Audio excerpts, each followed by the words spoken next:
Buenas noches. La eutanasia vuelve al centro del debate en el país. La Corte Constitucional amplió las condiciones para aplicarla. Queda por ver la reglamentación de este polémico procedimiento. En minutos los detalles. Estos son nuestros titulares. La eutanasia juega sin reglas en Colombia. El valor está en el Congreso, dice la Corte Constitucional. Depresión, tristeza y hambre.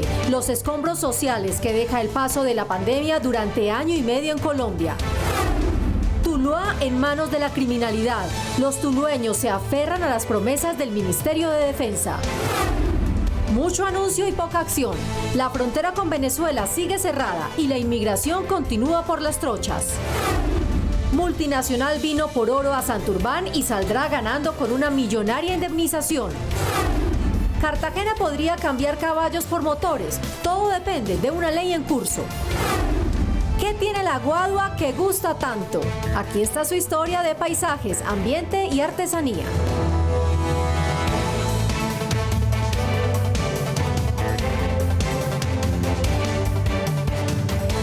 Aunque la Corte Constitucional dio a conocer el fallo que amplía la eutanasia a personas con enfermedades no terminales, expertos y ciudadanos insisten en que se reglamente ante los vacíos que llevaron a la suspensión del procedimiento a la señora Marta Sepúlveda. Ante las evidentes barreras legales para acceder a la eutanasia que ha enfrentado la señora Marta Sepúlveda, se abrió una vez más el debate de la importancia de reglamentar este procedimiento. El ejercicio de los derechos constitucionales no puede verse a la luz ni de la religión, ni de las creencias, sobre todo de otras personas que no son las que en el momento lo están ejerciendo. Y aunque la Corte Constitucional esta semana dio a conocer su postura dejando en firme el procedimiento no solamente para pacientes con enfermedad terminal, senadores que apoyan la eutanasia aseguran que se debe reglamentar para darle seguridad jurídica. El asunto de la vida y la muerte no es un asunto menor y no admite tibiezas ni silencios. Yo claramente estoy a favor del derecho a morir dignamente, a poner fin al sufrimiento de quien así lo desea. Quienes no apoyan el procedimiento de la eutanasia dicen que si el Congreso no ha sacado adelante la reglamentación es porque no hay ambiente para aprobarla y se debe respetar también esta decisión. Particularmente me quiero referir a la Corte Constitucional. El Congreso ha tramitado la solicitud, o más que todo, la imposición por parte de la Corte Constitucional que legisle en torno a la eutanasia, pero no ha sido aprobado al interior del Congreso y creo que esa, dentro del marco de la autonomía legislativa, debe respetarse. La bancada provida del Congreso de la República le decimos no a la eutanasia. El artículo 11 de la Constitución colombiana lo que promueve es la defensa de la vida en todas sus formas. La eutanasia es cultura de la muerte, es matar al paciente. Por ahora, un proyecto de reglamentación hace trámite y se discute en la plenaria de la Cámara de Representantes. Y la depresión, la ansiedad y el estrés son lugares comunes al hablar de la pandemia. Durante el último año, en algunos casos, también los suicidios, por los que varias iniciativas se enfocan en campañas de prevención y también en políticas de salud mental. La depresión y la ansiedad son factores que influyen altamente en la salud mental y también en el riesgo de cometer suicidio. En Colombia, en el primer trimestre de este año se han presentado 208 casos. Desde la Comisión Séptima del Senado hemos venido trabajando, implementando políticas públicas que ayuden a identificar las causas que afectan la salud mental y además buscando mecanismos que permitan prevenir actos como el suicidio. Las cuarentenas en medio de la pandemia y ahora el regreso a la llamada normalidad han traído consigo situaciones emocionales a las que hay que ponerles cuidado. Y pues obviamente esto nos está conllevando unos procesos emocionales bastante complejos. En caso tal de que nuestras emociones estén desbordando nuestras capacidades de controlarlas y mantenerlas, pues buscar ayuda. Según Red Papás, es crucial que las familias y las instituciones educativas estén pendientes de las señales de alerta ante posibles casos de jóvenes que intentan cometer suicidio. Si notamos que el niño o la niña está muy triste o que tiene cambios súbitos en el comportamiento, come mucho, come poco, duerme mucho, duerme poco, ese tipo de cosas que no son cosas usuales, que no son comportamientos que comúnmente vemos en nuestros hijos e hijas, nos podrían estar indicando que hay un riesgo de suicidio. Por eso recomiendan acompañar, escuchar y abrir incluir los temas de salud mental en las conversaciones con los jóvenes. Preguntar cosas como ¿cómo te has sentido últimamente? O ¿hay alguien en tu colegio que tú veas que está triste todo el tiempo? ¿Tú te has sentido alguna vez así? ¿Qué crees que puedo hacer yo para ayudarte a sentirte mejor? El diálogo y buscar a profesionales siempre será la opción más indicada en esos casos. Para cuidar la salud mental de los colombianos, el Ministerio de Salud habilitó la línea 192, opción 2, opción 4, en donde se brindará apoyo sobre salud mental. También la pandemia agudizó las cifras de desnutrición y hambre, y aunque existen diversas estrategias para mitigar estas necesidades, desde el Senado buscan elevar a rango constitucional el derecho a la alimentación.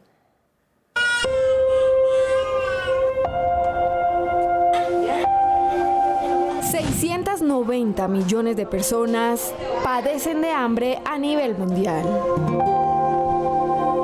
Y 200 millones de personas se encuentran en condiciones de inseguridad alimentaria. Esto según el último informe de la FAO 2020, cifras que han empeorado aún más a causa de la pandemia. La situación de Colombia es preocupante. 2.4 millones de personas se encuentran en situación de hambre y el 15%, de acuerdo con el DANE, se sitúa por debajo de la línea de pobreza extrema, es decir, no accede a una canasta básica de alimentos. Ante este panorama, desde el Senado se trabaja para que a través de proyecto de ley la alimentación y la nutrición adecuada se conviertan en un derecho con el objetivo de que ningún colombiano padezca de hambre. Es a toda la población vulnerable a la que va dirigida esta iniciativa de reforma constitucional para efectos de garantizar el derecho a la alimentación. Para poder generar políticas públicas que permitan llevar estrategias para cerrar el hambre en el país, poder garantizar la seguridad alimentaria, la soberanía alimentaria, poder generar mecanismos que permitan la comercialización, la distribución. Esta reforma constitucional pasó esta semana su primer debate en la Comisión Primera del Senado y le restan 7 más entre comisiones y plenaria para convertirse en ley de la República. Ante la situación de inseguridad que vive el país, sigue a paso firme el proyecto de reforma a la policía que busca ampliar el número de cupos de los patrulleros y la capacitación en derechos humanos. Actualmente nuestro país cuenta con 168.211 policías, lo que permite que se cumpla lo establecido por la Organización de Naciones Unidas, quien establece que por cada 100.000 habitantes debe haber mínimo 300 policías, a fin de garantizar la protección de los ciudadanos. A pesar de estas cifras y ante la ola de inseguridad que se vive en el país, el proyecto de reforma a la policía establece incentivos para que más personas ingresen a la institución. Y con este proyecto de ley, especialmente, sus patrulleros tienen mayores posibilidades de crecimiento y desarrollo personal y profesional y mejor bienestar. También tiene unos incentivos para los aspirantes a la Policía Nacional que, de ser aprobados, van a ser muy importantes, como la matrícula 0 para el técnico profesional en servicio de policía. La iniciativa también establece medidas para el mejoramiento de las condiciones salariales de los integrantes de la policía. Esos reconocimientos horizontales con impacto prestacional sobre la asignación básica mensual para todos, oígase bien, para todos los patrulleros de policía y patrulleros del nivel ejecutivo. También se establecen mecanismos para que haya promoción al interior de la institución. Y ver cómo se están buscando los mecanismos para que haya mayor capacitación, mecanismos, incentivos también. Este proyecto es complementario a otros esfuerzos que viene adelantando el gobierno para reforzar el pie de fuerza, ya que en el 2020 el número de jóvenes inscritos fue de 10.100 personas y en lo corrido de 2021 son 52.000 hombres y mujeres que quieren ingresar a la policía. Pues precisamente el incremento de delitos llevó a la Comisión Segunda del Senado hasta Tuluá, en el Valle del Cauca, para pedirle al ministro de Defensa y a los mandos militares medidas que le devuelvan la tranquilidad a sus habitantes. El asesinato del periodista Marcos Efraín Montalvo el pasado 19 de septiembre prendió las alarmas sobre la problemática de seguridad en Tuluá, donde este año la inseguridad en la zona rural ha venido en aumento. Y hemos venido permitiendo y observando cómo crece el accionar del grupo delincuencial, residuos de FARC que yacen llamarán izquierdo. Este año se han presentado 72 homicidios en Tuluá y existe una alta problemática de extorsión en la zona rural. No debería retirarse la presencia del batallón de alta montaña en la zona rural y sobre todo en la zona de la cordillera, y que tampoco se retire el batallón antiminado o de desminado que estaba haciendo presencia en el territorio y que estaba garantizando unas mejores condiciones de seguridad. Los observatorios de seguridad, articularlos con el proyecto Sacúdete, porque eso hace que llegue la comunidad, llegue la academia y se pueda mirar el modus operandi, la génesis de los delitos y poder generar una bitácora. Frente a estas peticiones, el ministro de Defensa anunció las medidas que se tomarán a partir de ahora para proteger a los más de 200.000 habitantes de Tuluá. Se incrementan las capacidades de nuestra fuerza pública, 52 investigadores de Policía Judicial y 12 hombres de inteligencia refuerzan estas investigaciones en contra de estas organizaciones criminales. El aumento de recompensa por los cabecillas del grupo delincuencial Adán Izquierdo y la puesta en marcha de una campaña antiextorsión liderada por el Gaula Militar y Policía son otras de las acciones que adelantará el gobierno para mejorar la seguridad en el centro del Valle del Cauca. Y ahora vamos a la frontera con Venezuela en la ciudad de Cúcuta. El anuncio de trasladar los contenedores en el lado venezolano de la frontera y abrir el paso se quedó en eso, en anuncio. Jairo Jaco me habló con los pobladores que siguen arriesgando sus vidas por las trochas. Con estos containers quedaron cerrados los diferentes pasos de frontera con Venezuela en el departamento de Norte de Santander hace 4 años. Hace 10 días se anunció la apertura de la frontera por parte del gobierno de Maduro y hoy esta es la realidad, diferente a la anunciada. Siempre hay restricciones para pasar y las cuestiones. Yo tenía años de no pasar el puente, hasta hoy. Siempre he usado la trocha. La frontera sigue igual a como ha funcionado en los últimos años, a paso restringido y solo por cuestiones humanitarias. Hace falta que haya una prioridad para uno trasladarse a encontrar un médico, porque por ejemplo en Venezuela no se consigue, si se consigue un médico, no hay ni para la consulta, mucho menos para la medicina. El defensor del pueblo verificó la zona y la frontera sigue en realidad cerrada. Supuestamente del lado venezolano anunciaron la reapertura de este paso, donde podemos observar que existen todavía los obstáculos, están aquí de manera permanente, lo que imposibilita el tránsito de vehículos, incluso de personas hacia la ciudad de Cúcuta. Los que logran pasar desde Venezuela son abordados para explicarles la hoja de ruta y cómo acceder a los beneficios humanitarios una vez en territorio colombiano. Es importante garantizarle el derecho a la movilidad, el derecho a la circulación de todas estas personas y por supuesto nosotros vamos a estar vigilantes y vamos a hacer acompañamiento permanente a la situación de derechos humanos que les permitan hacer uso y el restablecimiento de los derechos de todas estas personas. Desde el Senado hacen un llamado para que cuanto antes y sin más dilaciones se abra la frontera para reactivar las economías afectadas, además por pandemia en la región binacional. Son países hermanos, son condiciones que diferente a lo que haya como gobierno son dos naciones que necesitan de ese intercambio, de esa bilateralidad. Es lo mínimo que se puede esperar, es lo mínimo que una ciudad como Cúcuta, ya con un área metropolitana de casi 1,5 millones de habitantes, necesita entrar. Hacen un llamado para que en esta posible reapertura y reactivación económica se implementen los protocolos de bioseguridad y no resulte peor la cura que la enfermedad con el tema de la pandemia. Gran indignación causa en el Senado y en el sector de los ambientalistas la indemnización que Colombia tendría que pagarle a la multinacional Ecooro por un proyecto en el páramo de Santurbán. La multinacional canadiense Ecooro, que pretendía adelantar un proyecto de megaminería en Santurbán, demandó a Colombia por negarle esta posibilidad que le había aprobado años atrás. Para los inversionistas, Colombia violó algunos artículos establecidos en el Tratado de Libre Comercio con ese país y por eso deben ser reparados. Nos va a tocar pagar una multimillonaria indemnización por proteger Santurbán, porque no le dejamos explotar a la multinacional canadiense Ecooro el páramo de Santurbán, un proyecto que afectaba el agua, que afectaba todo el ecosistema. Si esta demanda sale a favor de esta multinacional, pues tendría que salir del fisco nacional, del erario público, y en últimas es el pueblo colombiano quien vía impuesto termina pagando todas estas demandas. Para algunos senadores estas son algunas consecuencias de haber aprobado el TLC con Canadá sin haber tenido en cuenta los argumentos que alertaban sobre las afectaciones para el país. A estar alerta a los tratados tratados de libre comercio, sobre todo con estas multinacionales, que ahora que se sienten afectados sus intereses, entonces quieren que los colombianos les paguemos una indemnización, pero esa indemnización entonces, ¿por qué?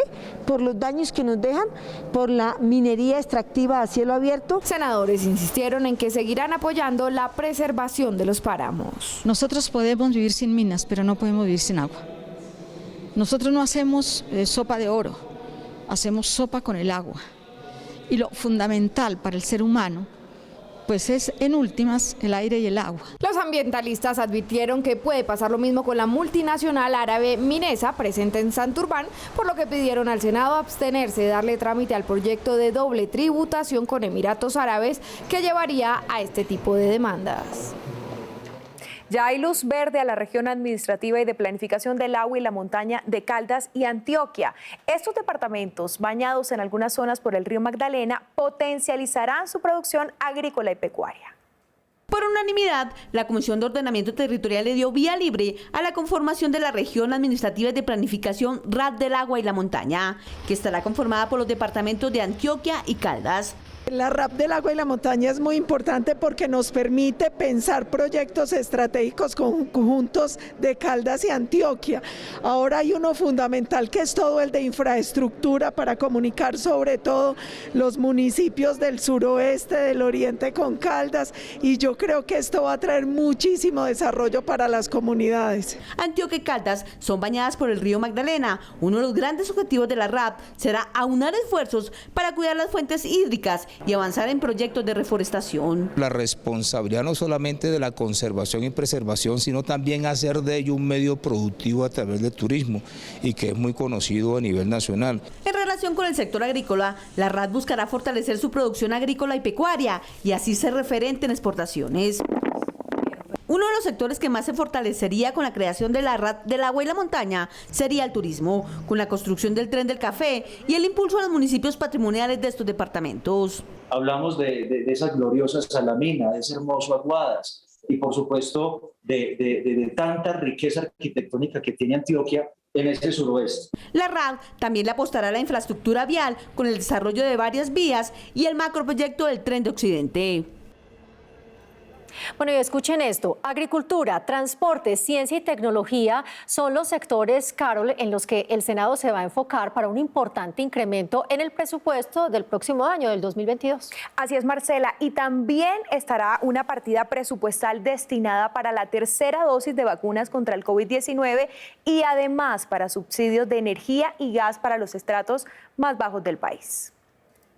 El próximo 20 de octubre vence el plazo para ser aprobado el presupuesto general de la Nación 2022 y más de 65 proposiciones legislativas están siendo estudiadas para erradicar la ponencia antes de finalizar la semana.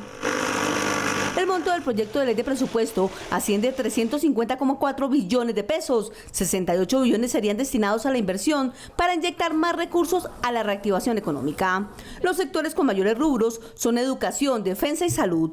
En el presupuesto se reservarán 400.000 millones de pesos en caso de ser necesaria una tercera dosis contra el COVID-19 para toda la población.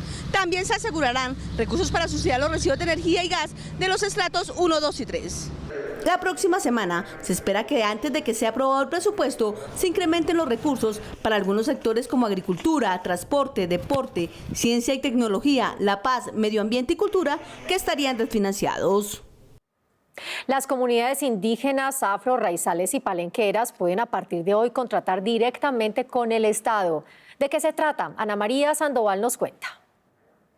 Con lo aprobado, quedan facultados para contratar directamente con el Estado, los cabildos indígenas, las asociaciones de autoridades tradicionales indígenas y los consejos comunitarios de comunidades negras. En Colombia existen 992 cabildos indígenas. Lo más importante, fortalece el ejercicio del gobierno propio de las autoridades indígenas, elimina intermediarios y fortalece la autonomía, que es lo más importante. Los contratos que estas organizaciones suscriban con el Estado deberán tener como objetivo el fortalecimiento del gobierno propio, la identidad cultural y el ejercicio de su autonomía. De esta manera podrán realizar obras de infraestructura y programas sociales que los beneficien.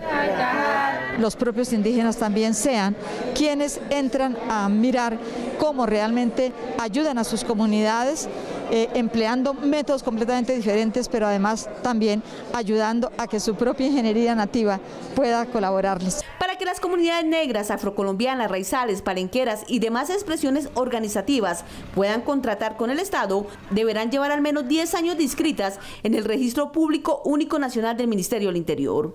Y de manera directa el Estado le entregará el recurso a la organización afro, a la organización indígena, a los cabildos, para que ellos puedan reinvertir en sus comunidades. Proyectos de tecnología, proyectos que vayan al fortalecimiento de procesos agrícolas, proyectos de infraestructura, acueductos comunitarios. A este proyecto solo le resta la sanción presidencial para ser ley de la República. Reconocer la licencia de maternidad a quienes ejercen los cargos de edilesas, concejalas y diputadas es el objetivo de un proyecto que brinda garantías y protege a estas mujeres.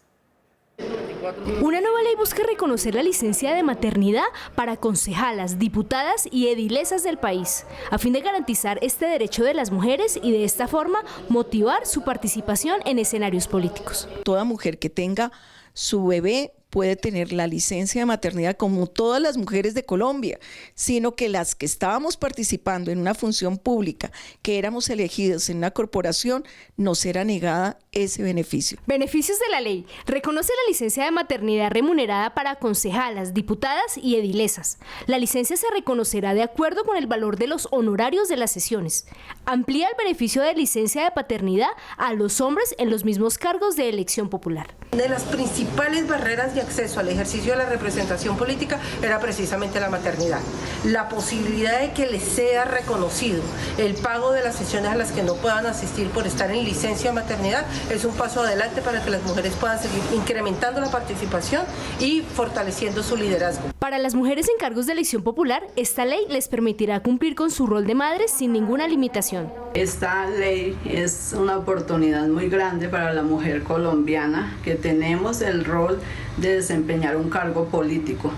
Cuidar al bebé en su primera etapa es maravilloso porque podemos brindarle ese calor de madre. Para las senadoras, con esta ley se promueve la igualdad y la equidad para las mujeres que ocupan estos cargos en todo el territorio nacional. A todo pedal avanza un proyecto para regular y capacitar a los biciusuarios de las ciclorrutas en varias ciudades. El propósito es bajarle a la accidentalidad. Los accidentes de biciusuarios del país ocupan el segundo lugar después de los conductores de motos. En el año 2020 se produjeron más de 1000 accidentes con bicicletas, situación que se ha convertido en una actividad peligrosa. Por eso un proyecto legislativo busca cambiar el enfoque de la política pública para prevenir las tragedias de los biciusuarios y así priorizar la seguridad de estos conductores como un problema de salud pública. ¿El objetivo cuál es? Reducir los índices de accidentalidad de los biciusuarios en nuestro país. Se fortalecerá la educación y el fomento de las normas de seguridad en el uso de la bicicleta por parte de absolutamente todos los sectores en la vía. En los últimos años se ha aumentado la accidentalidad en un 35%. El proyecto también tiene un componente de sensibilización para el uso más responsable de la bicicleta para así fomentar seguridad de los biciusuarios. Los tradicionales coches jalados por caballos que hoy funcionan en ciudades como Cartagena serían cambiados por coches eléctricos. Un proyecto busca este cambio sin desproteger a las familias que viven de esta actividad. El proyecto de ley establece que el Gobierno Nacional junto a las alcaldías y gobernaciones financiarán los programas de reposición de vehículos de tracción animal por vehículos eléctricos. Hemos radicado un proyecto de ley ante el Congreso de la República que permita hacer una transición de coches de tracción animal a unos coches de tracción eléctrica que conserven un atractivo, que protejan el trabajo de los cocheros. Los autores de la iniciativa aseguran que las familias que viven de esta actividad en ciudades como Cartagena no verán afectado su trabajo y al contrario será una fortaleza para la actividad turística como lo es en otras ciudades del mundo. Proteger los caballos cocheros sin afectar el atractivo turístico y buscando proteger siempre también a los conductores de los coches. El Ministerio de Transporte tendrá que reglamentar las condiciones mínimas de los vehículos eléctricos que serían utilizados para fines turísticos. El Departamento Administrativo de Tránsito y Transporte de Cartagena ve esto como una oportunidad para generar una mejora en la prestación del servicio turístico por parte del servicio de coches. El proyecto busca proteger el trabajo de los cocheros, transitar a la modernidad y proteger a los caballos. Sería la solución del problema, ya que pudiéramos ayudar directamente a los que son cocheros, para no dejar en el aire a esas familias que hoy en día dependen del caballo. No es porque ellos como animales no puedan trabajar más de 8 años, no, es porque están siendo sometidos a un trabajo para lo cual no están hechos. De ser aprobada la iniciativa, la transición de estos coches alados por caballos a vehículos eléctricos deberá darse en 2 años. La guadua ha estado ligada por lustros a la cultura por su potencial ecológico, artesanal y paisajístico. Un proyecto aprobado en la Comisión Quinta busca incentivar su uso productivo. ¿Para qué sirve? En la siguiente nota les contamos. La guadua tiene características especiales que la hacen ser un recurso renovable y sostenible, ideal para ser aprovechada en construcción, farmacéuticas, en servicios ambientales y de bioenergía. La guadua es un recurso renovable, sostenible, de rápida reproducción, 5 años para que esté lista, que es un material que puede reemplazar fácilmente la madera y evitar la deforestación de bosques naturales. La guadua tiene efectos positivos sobre el planeta que ningún otro producto en el mundo tiene. Controla la erosión y protege las fuentes hídricas. Por esto, desde el Senado, a través de proyecto de ley, se busca promover su uso productivo. Un proyecto de ley que busca que la gente entienda que la guadua puede ser productiva, que se puede beneficiar de ella, y que se tiene que hacer un manejo ambientalmente sostenible. Las zonas productoras se van a trabajar, las zonas protectoras se van a cuidar. Importante por 3 temas. El primero, por el desarrollo productivo de la guadua, con un potencial de 1 millón de hectáreas que el país puede sembrar de este importante producto. Adicionalmente a ello, por el desarrollo agroindustrial e industrial y su uso en vivienda y en otras instancias. La iniciativa también busca conservar la guadua y el bambú como elemento importante de la identidad del paisaje rural colombiano, paisaje cultural cafetero y de zonas con usos ancestrales. Marcela, y con esta nota terminamos. A ustedes gracias por acompañarnos. En NS Noticias les recordamos no bajar la guardia en cumplir todos los protocolos de bioseguridad contra el COVID-19. Los esperamos en nuestra próxima emisión.